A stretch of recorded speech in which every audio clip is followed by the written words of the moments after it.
Chapter 6. Miss her, and you'll regret it. Jiang Juinian didn't expect his mother to show up at the hospital, and from the look on her face, Song Shiwei wasn't here to visit. She was here to wage war. "What are you doing here?" he asked, voice low. She didn't answer, not a single wasted word. Instead, she walked right past him and into the ward. Her eyes swept over Baya from head to toe, sharp as a blade. "You think I don't know what you've been doing behind my back?" Jiang's stomach tightened. "Xiangnan, did she go to my mother again?" But the moment he mentioned Xiangnan's name, Song Shiwei snapped. "Don't you dare throw dirt on her. For this kind of petty filth, she wouldn't even need to speak." He tried to stop her, murmuring something about Baya needing rest. Song Shiwei didn't even slow down. "No rush. I just need to get my hands dirty first." She turned her head. "Xiangnan, the water."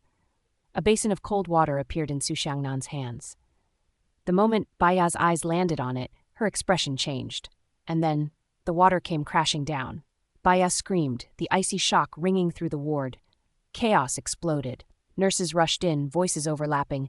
Song Shiwei clapped her hands lightly as if dusting them off. Then she turned and walked out, leaving the mess behind. Downstairs in the cafe, mother and son sat across from each other. The silence was brittle. Finally, Jiang spoke first, voice tight. "Mom, what the hell was that?" Her eyes flashed. "What was that? You tell me, what exactly are you doing?" She didn't wait for him to answer. "Your father owed Su Xiangnan's father a debt. He helped our family when we had nothing. And now, barely days after he's gone, you find someone new? Is this what you call loyalty?" Jiang's jaw clenched. His temper flared. "I don't need anyone telling me how to live my life. She brought up Xiao Yu. Gone. But never forgotten. Even if you don't like Xiangnan, you don't get to replace her with the first pretty face you see." Jiang's voice was low, dangerous. "She's not a replacement, and this is none of your business." Song Shiwei scoffed. "Aside from looking a little like her, what does Baya have that's worthy of you?" "Enough," he snapped, his hand slamming against the table. She stood, picking up her bag. At the doorway, she looked back just once. "Miss Su Xiangnan again, and you'll regret it for the rest of your life." Jiang watched her leave, an uneasy weight settling in his chest. If it wasn't Xiao Yu, it didn't matter who it was. That's what he told himself. And yet, every time he saw Su Xiangnan, something twisted inside him. Something he couldn't name. A tangled knot of guilt and resistance. Chapter 7. The Dream. By the time Su Xiangnan got home, she was exhausted. Not just in her body, but deep in her bones. The housekeeper noticed instantly. "Miss Su, are you all right?" "I'm fine," she said softly, the words barely a whisper. She didn't meet the woman's eyes. "Go run me a bath." Steam curled through the bathroom, blurring the edges of the room. She sat in the tub, water lapping gently against her skin. But the warmth couldn't stop the tears from falling. Memories crashed in like waves she couldn't hold back. It was night. She was wearing a pale dress, walking alone down an empty street. She saw him. Jiang Junian, slumped against a wall, a bottle dangling loosely from his hand. Drunk beyond saving, yet his lips moved over and over. "Xiao Yu, Xiao Yu." Before she could approach, he collapsed. That's when two shadows stumbled out from the alley. Two street punks, eyes sharp with opportunism. The tailored suit, the expensive shoes, they smelled money. Su Xiangnan pressed herself against the wall, fingers trembling over her phone, ready to call the police.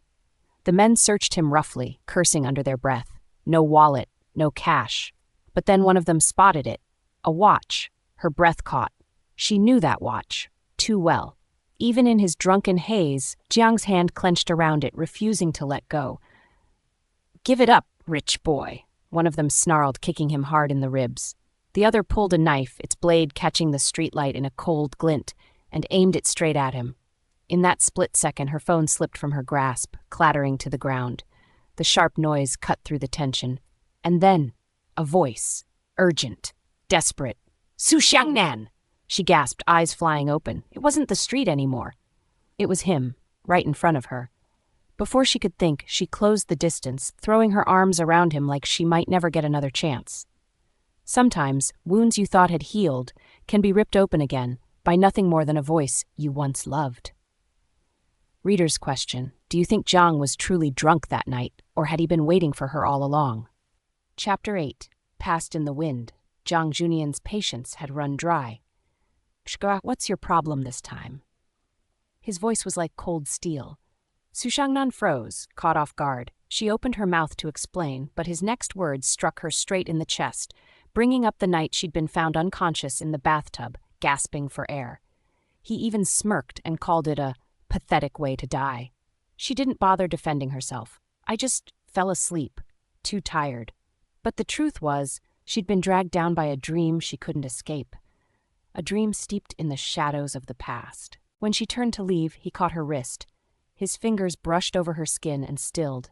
A scar, thin, raised, impossible to ignore. For a moment, his eyes flickered with something, hesitation, concern, but she pulled her hand back before it could take root. You should go keep Baya company, she said flatly. She didn't have the strength for another fight, but his judgment was already written in his gaze. To him, she was the kind of woman who'd crumble at the first sign of pain, so far from the sunny, unshakable Xiaoyu he still clung to. 3 years ago, a blade flashed under the streetlight. Su Shangnan's eyes widened in terror, but she stepped forward, shoving Jiang Junian behind her. The knife grazed her hand, warm blood spilling down her fingers. He thug flinched, startled by the sight of blood, but she didn't back away. She stood like a shield, fragile, trembling, but unyielding. In that moment, from behind her, Jiang Junian looked up and mistook her for Xiaoyu. He pushed through the pain, staggered to his feet, and wrapped his arms around her from behind. I knew it was you. Don't leave me again. So tell me, was Jiang Junian truly unable to let go of Xiaoyu? Or had he already fallen for Su Shangnan without realizing it? Drop your answer in the comments. Old Flame or True Heart. Chapter 9. Everything I Did for You. Late at night in a bar, Jiang Junian dragged Lin Fengyu out of bed. I'm messed up. Dr. Lin raised an eyebrow, teasing, I thought it was your kidneys acting up. During their casual chat, Lin mentioned the secretary's miscarriage and hospitalization. Jiang Junian's face darkened instantly. He thought his mother had spilled the secret. But Lin shrugged. I told her. I overheard it when I checked in at the hospital. Jiang Junian froze. He'd misunderstood Su Shangnan all along. Lin smirked again. You're not seriously planning to divorce and marry the secretary, right? You don't like those arrogant heiresses, but your wife, I've seen how she looks at you. There's love there. Jiang Junian lit a cigarette with a grim expression. Before he could take a drag, Lin snatched it away. What, lungs don't matter anymore? Does pneumonia make you cough up blood? Jiang Junian suddenly asked. Lin paused, then said, Pneumonia alone wouldn't be that severe. There could be other complications. Without another word, Jiang Junian grabbed his coat and walked out. At the villa's entrance, a maid reported, The madam left early. Jiang Junian frowned. So early? She goes out every day at dawn to buy tofu pudding for Baya. The maid scoffed, Baya's no princess, she's just got princess syndrome. In the hospital ward, Su Shangnan handed over the last bowl of tofu pudding. Junian's getting you discharged soon. This is the last bowl, one more fall and you're done for. Baya sneered, hearing it as a threat. He promised to take me home. You can leave now. The bowl crashed to the floor. Su Shangnan warned, Don't get angry during your recovery. You could hemorrhage. Before she could finish, a slap came out of nowhere. At that moment, a hand caught Su Shangnan from behind firmly. She turned, stunned. Junian? Chapter 10, Let Me Go. The elevator doors hadn't even closed. Jiang Junian grabbed hold of the door frame. Su Shangnan frowned. Why are you chasing me? I'm not running away. Jiang Junian hesitated to speak. She broke the silence first. Baya lost her baby. She can treat me however she wants. His words got caught in his throat. Su Shangnan took a document from her bag. The authorization for Dream Kiss. I've signed it. But Jiang Junian knew deep down this wasn't what he really wanted. Only after you sign can I give it to you. He opened the paper. It was a divorce agreement. Let me go. Her voice was soft but heavier than any argument. Jiang Junian stayed silent for a long moment. Fine. The elevator dinged as the doors slid open. Su Shangnan turned and left. He stood frozen, clutching the agreement. Suddenly, bang! A loud noise shattered the silence. Jiang Junian's eyes shot up, expression fierce. Su Shangnan. She collapsed unconscious on the floor. Was this a coincidence or fate striking back? Choose one in the comments. 1. Coincidence. Just her body too weak, purely accidental. 2. Inevitable. Suppressed for too long, her body finally gave out. 3. Test. She wanted to see Jiang Junian's reaction. 4. Turning point. This marks a new chapter in their relationship.